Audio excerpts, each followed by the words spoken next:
รูปเลยว่าลิพี่เจไรดากว่าเบสไซมาเวงก็ไม่เล็กว่า Nai Amy sai ma we le เฮ้ไม่อะไรก็หนักที่แพนจุยนี่โอ้เม Amy chop ba kwa Amy chop ထဲမှာဆိုရင် Robert တွေဈေးတက်တာလေးနဲ့ဝယ်လို့ရတယ်ဒီလား Game Pass တွေရောအသီးတွေရောမင်းဈေးချချိုလေးနဲ့ဝယ်လို့ရတယ်ကွာနောက်ပြီး Robot Game ထဲမှာရှိတဲ့နာမည်ကြီး Game တိုင်းလဲ Game Pass တွေဝယ်လို့ရတယ်ကမ္ဘာပြည့်အသရှိကြပြပါပြီဒါအားလုံးပဲမင်္ဂလာပါATTV ကနေအားလုံးကိုပြန်လေကြိုဆိုပါရစေပြောင်းလာတော်တော်လေးကြာပြီဒီနေ့ကျွန်တော်ခရီးသွားတယ်လို့တကယ်ကျွန်တော်ရေဗီဒီယိုမလုပ်ဖြစ်တာလဲတလားလောက်တော့ရှိနေပြီအားလုံးပဲ sorry ငပြောဒီဘူးစီနဲ့ကြက်မုတ်တီလို့ပြောချင်ပါတယ်ဒီဗီဒီယိုကကျွန်တော် Robot Game Bluff မျိုးထဲမှာပြောရတကယ်ကျွန်တော်ရေတင်တာ Bluff ကလည်းကျွန်တော်အားရချင်ကြလို့ရှိရင် update မလာဘူးလားငါလည်းမအားရော update ကိုလာရော update နှစ်ခေါက်တော့မှလာသွားတယ်ဒီလားကဲတကယ်ကျွန်တော်ရေဒီနေ့ဗီဒီယိုကတော့ကျွန်တော်ဒီလောက်မ mission လာကြီးရောနေလောက်ရအောင်တကယ်ကျွန်တော်ရေဒီနေ့ကကြတော့ကျွန်တော်ဒီ Dragon update အစ်စ်မှာလာတဲ့ဒီ Dojo တန်တာလားထန်တာလားဘာကြီးလဲမသိအကောင်ရေ mission လလောက်ပြအောင်ဖြစ်ပါတယ်တကယ်ကျွန်တော်ရေအကောင်ရေ mission ကအားလုံးပေါင်း3ရက်လောက်ရပါတယ်3ရက်လောက်ရတာကြတော့ကျွန်တော်ဒီအစဆုံးလို့တင်ပြမှာဖြစ်ပါတယ်ဗျအကောင်ရေ mission လုပ်လို့ရှိရင်တခြားကျွန်တော်ဒီ Dragon update လာတဲ့ဥစား mission တွေလည်းလုပ်လို့ရတာဖြစ်ပါတယ်ဗျအဲကြောင့်အကောင်ရေ mission ကိုအရင်ဆုံးကျွန်တော်တို့လုပ်ရမယ်ဒီလားနောက်ပြီးလို့ရှိရင်ကျွန်တော်တို့ဥစားလည်းပြောင်းသွားတယ်လေဗာလဲဒီငကားလက်တီကလည်းဒီနားကိုရောက်ခဲ့တယ်ဒီ Hider Island ကိုရောက်ခဲ့တယ်ဒီလားနောက်ပြီး update အစ်စ်မှာတကယ်ကျွန်တော်အားလုံးပဲကြည့်ဖြစ်ကြမယ်လို့ကျွန်တော်ထင်ပါတယ်ဗျဥစားဗာလဲကျွန်းနေပါတယ်နည်းနည်းပါးပြောင်းသွားတယ်နောက်ပြီးလို့ရှိရင်ဒီငကားလက်တီကကြတော့ကျွန်တော်တို့ skill ပြောင်းသွားပါတယ်ဒါကကျွန်တော်လောလောဆယ်ဥစားဗာလဲ skill ဥစား update မလုပ်ရတယ်ဒီလားဥစားငကားလက်တီ V2 မလုပ်ရတယ်ဗျဒါကြတော့ပထမဆုံးသူဥစား reward လို့ခေါ်တာဗျအဲ့လို reward လား remake လားဘယ်လိုလဲမသိအဲ့လိုပြောင်းလိုက်တာပါ skill တွေပါနည်းနည်းပါးပြောင်းသွားပါတယ်ငကား e-port နည်းနည်းကျန်းလာပါတကယ်ကျွန်တော် boom ပိန်စားနည်းနည်းများသွားအဲ့ငကား e-port နည်းနည်းများလာကဲတကယ်ကျွန်တော်တို့ mission တလုပ်ရအောင်ဗျဒိုချိုရဲ့ mission မလုပ်ရင်ကျွန်တော်တို့ဒီကောင်းရဲ့ mission ကိုလုပ်ဖို့လုံးဒီအရင်ဆုံးလက်ကြည့်အောင်တကယ်ကျွန်တော်ဒီကောင်းရဲ့ mission လုပ်မယ်ဆိုရင်ကျွန်တော်တို့အနည်းဆုံး3ရက်လုပ်ရပါတယ်အမှန်တကယ်ဆို3ရက်မဟုတ်ပါဘူးတကယ်ကျွန်တော်တို့ဥစား7နိုင်ကန်တစ်ခေါက်7နိုင်ကန်တစ်ခေါက်7နိုင်ကန်တစ်ခေါက်အဲ့လိုမျိုး3ခါလုပ်ရတာဖြစ်ပါတယ်ဗျ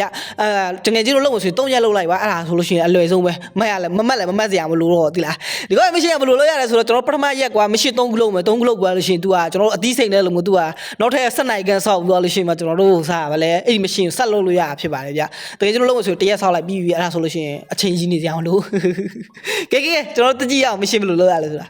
ဒိုချို mission ပထမရက်ဒိုချိုရဲ့ mission ပထမရက်ပထမဆုံး mission ကကြတော့ကျွန်တော်တို့ကိုယ့်နဲ့ level ဒန်းတူတဲ့ mon တွေကိုတွားပြီးတက်ရအောင်ဖြစ်ပါတယ် mon ပါနော် mon နော် boss တွေမဟုတ်ပါဘူး mon ကကြတော့ကျွန်တော်ဒီ update တက်လာတော့ဒီ tiki အောက်ပေါ်မှာဒီ mon ကဥစားနှစ်ကောင်ပို့ပြီးများလာတယ်လားကျွန်တော် level 50နောက်ထပ်50တင်လို့ရဆိုတော့ဒီမှာ mon အစ်စ်တွေပေါ်လာအဲ့ mon အစ်စ်တွေကိုလည်းတက်ရအောင်ဖြစ်ပါတယ်တက်ရမှာကြတော့အားလုံးပေါင်းအကောင်20လောက်တက်လို့ရှိရင်တကယ်ကျွန်တော် mission ပြီးလောက်ပါပြီတကယ်ကျွန်တော်ရေကဲတကယ်ကျွန်တော်အကောင်20လောက်တက်ဘူးအားကြီးကျွန်တော်လက်ကြည့်ရအောင်ဘယ်လိုမျိုးပြောလဲဟောဒီဘေးကြီးကျွန်တော်တို့အကောင်20တက်ဝယ်စင်တူလက်တေးကြတာလည်းပြောမှာကြတော့ဟေးမိမရှိလုံးတော့တိုးရင်ကွာရုပ်ခပတ်တစ်ခုယူရလိုက်အိုးဟုတ်လားโอเคလို့နေလိုက်လို့ရှိရင်ကျွန်တော်တို့ဒီနာမှာခါမှာပတ်တဲ့ခပတ်တစ်ခုအဖြူအောင်ရခဲ့မယ်သီလားဒီကောင်မရှိလို့ရှိရင်ကျွန်တော်တို့အားလုံးပေါင်းဒီကောင်ရဲ့မရှိရဟိုစားဗာလဲ8ခါလို့ရတယ်သီလားကျွန်တော်တို့လုပ်တဲ့အခါတိုင်းအောင်မြင်တဲ့အခါတိုင်းကျွန်တော်တို့ခါမှာပတ်တဲ့ခပတ်တစ်ခုပေးရတယ်ဒီခါလာတိရဲ့ဘာကြီးမသိဗျာကျွန်တော်တို့ကောင်းခေါ်ပတ်တဲ့အဲ့ဒါခုပေးခဲ့တယ်လားသူရဲ့အကျိုးများကြကျွန်တော်တို့ပို့ပြီးပြင်းမြန်လာနောက်ပြီးလို့ရှိရင်လက်တီးနဲ့ထိုးတာပို့ပြီးဓာတ်များလာတယ်ထွီးဓာတ်မိများလာဗီဒီယိုမလုပ်တော့ကြာကြီးသလားနည်းပါးစကားတွေပါပြောရောက်တိရောက်တော့ဖြင့်တောင်းပါလေဗျာကဲတကယ်ကျွန်တော်ရဲ့ဒီကောင်းရဲ့ mission ပထမရဲ့ဒုတိယ mission လည်းလုပ်ရအောင်တကယ်ကျွန်တော်ဒီကောင်းလုပ်မယ်ဆိုလို့ရှိရင်ကျွန်တော်တို့ yellow build ရပါမယ် yellow ဟိုစားအဝါရောင်ခါမှာပတ်တဲ့အဝါရောင်ကျိုးရပါဖြစ်ပါတယ်တကယ်ကျွန်တော်ဒီကောင်းသူလောက်ခိုင်းတာကကျွန်တော်တို့ဒီ sea event ကိုတွားပြီးတော့နေကျွန်တော်တို့ဟိုစားဗလဲဒီ mon တွေတွားပြီးတော့နေတက်ရမှာဖြစ်ပါတကယ်ကျွန်တော်ခဏလို့ကျွန်တော်တွားလိုက်အောင်မယ်ကျွန်တော်တကယ်ကျွန်တော် tiki အောက်ပို့လာခဲ့ပါ tiki အောက်ပို့ကနေ tiki အောက်ပို့ရဲ့ကျွန်းအနောက်ကိုတွားလိုက်ပါနော် sea event ရခဲ့မယ် sea event ကနေဒီမှာတကယ်ကျွန်တော်တက်ချင်တာတက်လို့ရတယ်လားအနည်းဆုံး9မျိုး6မျိုးလောက်တက်လိုက်ပါတကယ်ကျွန်တော်9 boss ပဲဖြစ်ဖြစ် CV ပဲဖြစ်ဖြစ်4ပဲဖြစ်ဖြစ်ဒီ9ပစီကွေးတွေဘာတွေပဲဖြစ်ဖြစ်အကလုံးတက်လို့ရတယ်တကယ်ကျွန်တော်9မျိုး6မျိုးလောက်တက်ပြီးတော့လို့ရှိရင်တကယ်ကျွန်တော်ပြန် miss ဘာလဲ mission ပြန်သက်လို့ရပါပြီတကယ်ကျွန်တော်ရေမကြည့်ဘူးလားအခုဆိုလို့ရှိရင်ကျွန်တော် mission လက်စစ်မှာဖြစ်ပါတယ်တကယ်ကျွန်တော်ကြည့်အောင်ကျွန်တော်6မျိုး9မျိုးလောက်တက်ပွားကြီးလားပြီးခါကျရင်တကယ်ကျွန်တော်လက်စစ်ကြည့်ပါတကယ်ကျွန်တော်ဆရာရပြီဆိုတော့ခါကျတော့သူ့မှာသူအောက်မှာပြတာတလားရာခိုင်နှုန်းပြတာ100ရာခိုင်နှုန်းပြလို့ရှိရင်အဲ့ဒါ mission အောင်မြင်ပြီဗျ mission အောင်မြင်ပြီဆိုရင်ကျွန်တော်တို့အဲ့လိုမျိုးပဲခါမှာပတ်တဲ့အဝါရောင်ဟာကြီးရခဲ့ပါမယ်တကယ်ကျွန်တော်ရေကျွန်တော်တို့ဒိုကျွေး mission ပထမရက်တတိယ mission တကြီးအောင်ဒိုကျွေး mission ပထမရက်တတိယ mission လည်းလုပ်ရအောင်တကယ်ကျွန်တော်ဒီကောင်းဟာကျတော့တတိယဟာကျတော့ကျွန်တော်တို့အတီးတထွင်းရမှာဖြစ်ပါတယ်တကယ်ကြီးကိုယ့်ရဲ့တကယ်ချင်းကိုခေါ်ပြီးတော့ကျွန်တော်တို့အတီးထွင်းတဲ့နေရာတီးတယ်ဟုတ်ကိုတကယ်ချင်းနေနဲ့အတီးလဲတဲ့နေရာတွားပြီးတော့အတီးတစ်လုံးတက်လဲပေးလိုက်လို့ရှိရင်ရပါပြီဗျခဏလေးကိုကျွန်တော်တွားပြီးတော့နေအတီးတစ်ချက်တက်လဲလိုက်ဦးမယ် ဟာချူရောက်နေပြီကျွန်တော်ဒေါ်ပြီးဆောင်နေကျွန်တော်တို့အတီကောက်နေလေလေရအောင်ခဏနေဘယ်တီးပြီးကောင်းမကွာရဘုံဒီယူမိငါစမကတီးပြီးတယ်ဗောအဲ့လိုတငယ်ချင်းနဲ့တွားပြီးတငယ်ချင်းတို့အတီတလေးလိုက်ပါတငယ်ချင်းတို့ရေအတီလေးပဲလိုက်ရှိတယ်တငယ်ချင်းတို့မရှိအမွေမိဗျကဲတကယ်ကြီးတို့ရေကျွန်တော်တို့ mission လက်စစ်ကြည့်ရအောင်အခုဆိုလို့ရှိရင်ကျွန်တော်တို့ orange beau ဆိုတာရပါပြီတကယ်ကြီး beau လို့ခေါ်တာဘာခေါ်လဲဗျာကျွန်တော်ခပတ်လို့ခေါ်ကျွန်တော်တို့အဲ့ဒါကျွန်တော်တို့အမှဆို beau ဝဲရတာမဟုတ်ကျွန်တော်တို့ဗာလဲ legendary ဟိုစားဗာလဲဒီတနက်တွေဓာတ်တွေကိုဆက်တဲ့ပြောင်းလာလဲအဲ့လိုအဲ့ဒါတွေလည်းရတွေ့လားဒီမှာဆိုလို့ရှိရင် तू ပြောရတွေ့လားကျွန်တော်တို့၃ကလောက်ဘွားခါကျရင်ပထမဆုံး तू ပြောမယ်ဟိုစားနောက်မှပြန်လာခဲ့လို့ဘာလားမသိအဲ့လိုပြောမယ်အဲ့ဒါမှဆိုလို့ရှိရင်အဲ့တရက်ဆောက်ကြမလို့ဒီလားတကယ်ကြီး12နာရီကဆောက်ပြီးတော့နေကျွန်တော်တို့ပြန်ထပ်လုပ်မယ်ဆိုရပါတယ်ဒါပေမဲ့တရက်ဆောက်လိုက်တာပိုပြီးကောင်းပါတယ်ဗျဒိုချိုမရှင်ဒုတိယရက်ကဲတကယ်ကြီးဒိုချိုရမရှင်ဒုတိယရက်လည်းလုပ်ရအောင်တကယ်ကြီးတို့ရေချူချူမရှင်ယူလိုက်ရအောင်အချူဟေးဘလို့မရှင်ပြီးပါလေအိုးဒီမရှင်ကကျွန်တော်ဗီဒီယိုမရိုက်တော့ကသွားပြီးတော့ရောင်မပြီးယူထားတာဒုက္ခပါပဲကျွန်တော်မရှင်လောက်ပွားတကယ်ကျွန်တော်ဒီမရှင်ကကြတော့လွယ်တယ်တိလားဒီမရှင်ကတိတ်မခောက်တိလားအဲ့ဒါကျွန်တော်မရှင်ပြီးသွားတာsorry တကယ်ကျွန်တော်ရေးဒီမတလားခပတ်ရောက်နေဒီမရှင်ကကြတော့ဘယ်လိုလုပ်ရလဲဆိုတော့တကယ်ကျွန်တော်ရေးကျွန်တော်တို့တစ်ကီအောက်ဖို့သွားအောင်တိလား CE van မှာကျွန်တော်တို့ကီလိုမီတာ၄မောင်းရအောင်ဖြစ်ပါတကယ်ကျွန်တော်ရေး CE van လာပြီးတော့နေတကယ်ကျွန်တော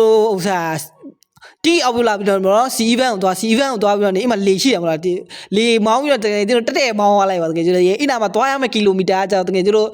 CE van ကိုထောက်ရမယ့်ကီလိုမီတာကျတော့2000လောက်ကနေ9000လောက်ထိပါတကယ်ကျွန်တော်အဲ့လောက်သွားပြီးတော့ပြန်လာလို့ရှိရင်အမရှိရပြီးပါကြီးဗျကျွန်တော်အဲ့ဒါကြီးကလို့မရှိယူထားပြီးတော့လို့ရှိရင် तू ကအမြဲတမ်းယူထားတယ်ဂိမ်းတွေကထောက်ရလို့ရှိရင်လည်းမပြောက်အောင်ကျွန်တော်ထင်တယ်ဂိမ်းတွေကထောက်ရလို့ရှိရင်ပြောက်အောင်မထင်ဘူးတော့ကျွန်တော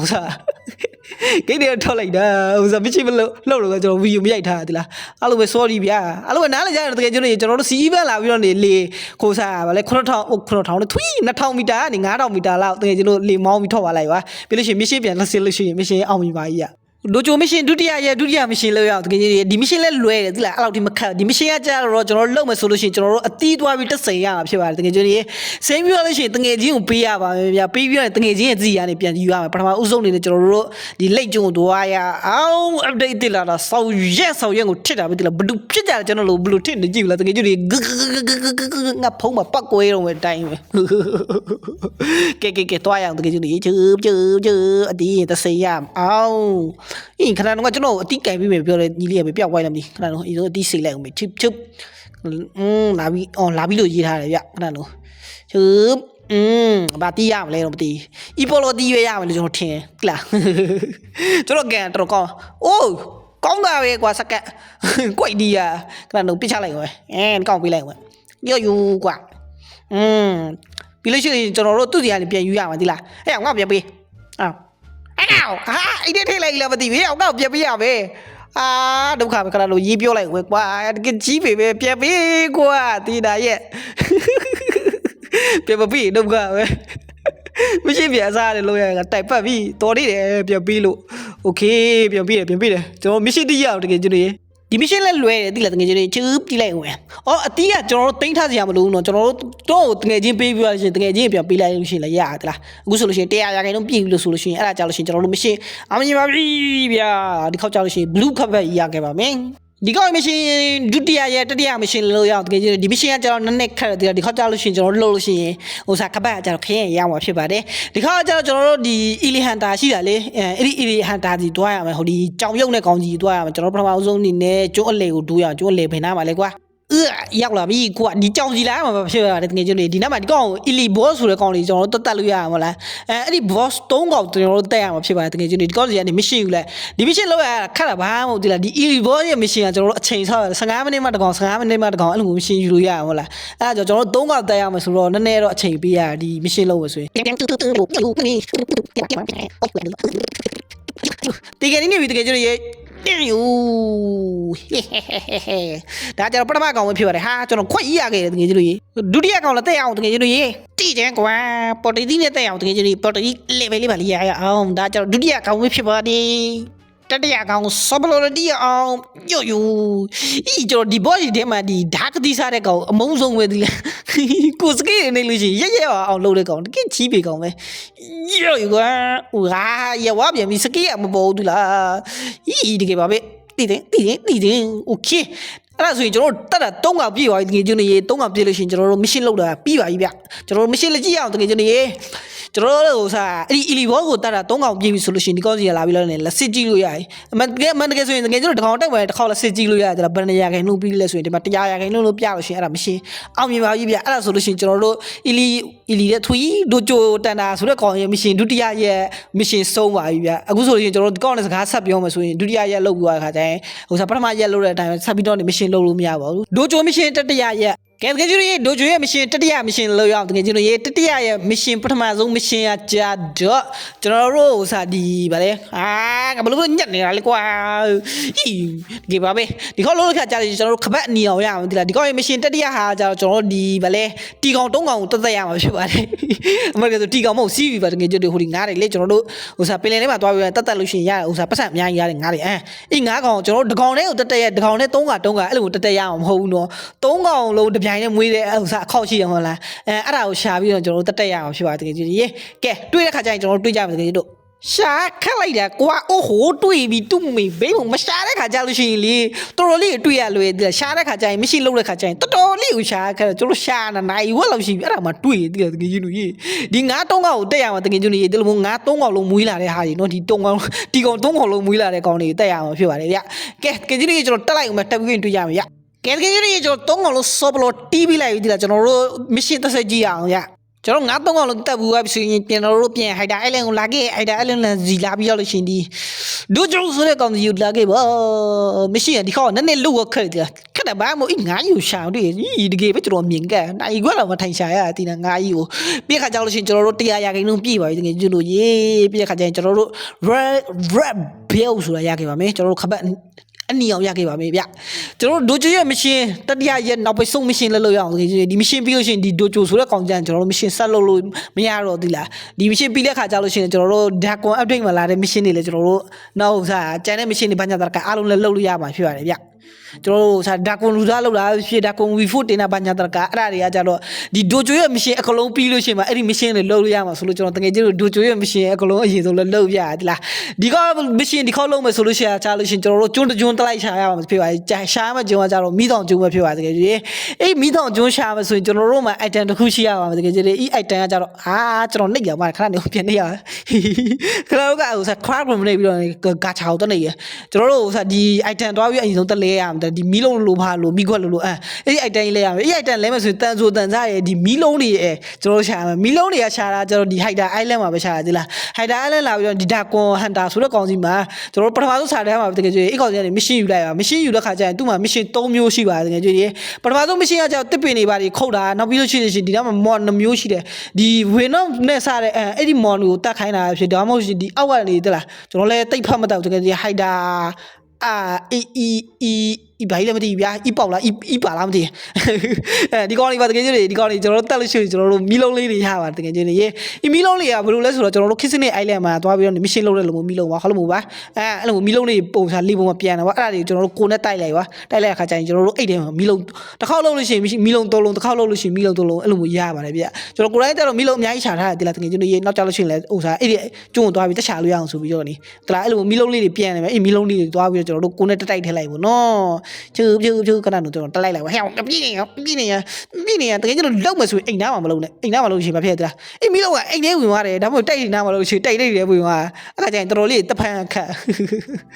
ဒါပေမဲ့ဒီမီးလုံးလေးကတမျိုးကောင်းတယ်ဒီလားတကယ်ကျွန်တော်တို့ Kissing Island မီးလုံးလိုမျိုးစားဖန်မခတ်ဘူးဒီလား Kissing Island မီးလုံးဆိုရင်အသေးဖန်ခတ်တာဗျဒီမီးလုံးကတအောက်လောက်နေလို့ရှိရင်သူ့ကသူနည်းနည်းညိန်သွားတယ်လားမကြည့်တောက်လောက်နေလို့ရှိရင်သူကသူအဲ့လိုစားဖြည်းဖြည်းလေးပဲသွားတော့တယ်ဗျအဲ့လောက်ထိမမြန်တော့ကဲတကယ်ကျွန်တော်မီးလုံးရှာတဲ့နီးလန်းလည်းသိပြီတန်ဆိုတန်စားရှာတဲ့နီးလန်းကျတော့တကယ်ကျွန်တော်အားလုံးပဲသိကြမှာလို့ထင်ပါတယ်ဗျတကယ်ကျွန်တော်အလွယ်ဆုံးရှာတဲ့နီးကကျတော့ C1 ကိုသွားပြီးတော့နေဟိုဒီဗာလဲဘာကီဘော့ရှိတာလေဘာကီဘော့သွားပြီးတော့နေဟိုစားဘာကီဘော့ရှိတဲ့ကျုံးမှာသွားပြီးတော့အိမ်မော်နေတက်လို့ရှိရင်တန်ဆိုတန်စားရပါတယ်ဗျအားလုံးပဲသိကြမှာလို့ထင်ပါတယ်လွယ်ပါတယ်ကဲကျွန်တော်ကျုံးတက်လိုက်ရှာအောင်ဗျကျိုးလိုက်ရမယ်ဆိုရင်တကယ်ကျွန်တော်ပုံမှန်တိုက်ပဲတိကီအောက်ဖို့လာခဲ့ပါတကယ်ကျွန်တော်ရေးပြီးလို့ရှိရင် C-Van ကိုလာပါဒီခါကျတော့တကယ်ချင်းနဲ့အတူလာခဲ့သီလားတယောက်တည်းမသွားနဲ့ဘာဖြစ်လို့လဲဆိုတော့အဲ့ကျုံးတွေ့ပြီဆိုလို့ကျွန်တော်တို့မီးတောင်ကျုံးကိုတွေ့ပြီဆိုလို့ရှိရင်တကယ်ချင်းနဲ့အတူသွားပြီးတော့ mission လုပ်ရတယ်တယောက်တည်းလုပ်လို့ရှိရင်လုပ်လို့ရပါတယ်ဒါပေမဲ့အတိခက်တယ်သီလားအဲ့ဒါကြောင့်တို့စားတက်လို့မယ်ဆိုရင်တကယ်ချင်းနဲ့အတူတလို့ပေါ့နော်အဲ့ဒါဆိုပို့ပြီးလွှဲရကျွန်တော်တို့ကျုံးတွေ့တဲ့ချိန်ကျရင်တွေ့ကြမှာတကယ်ကျွန်တော်တို့ရေး ကဲတကယ်ကြီးကျွန်တော်ကျွန်းတွေ့ပါပြီဒီခေါက်ကကျွန်တော်မတွေ့ပါဘူးကျွန်တော်တငယ်ချင်းတွေ့ပါတယ်တကယ်ကြီးရေ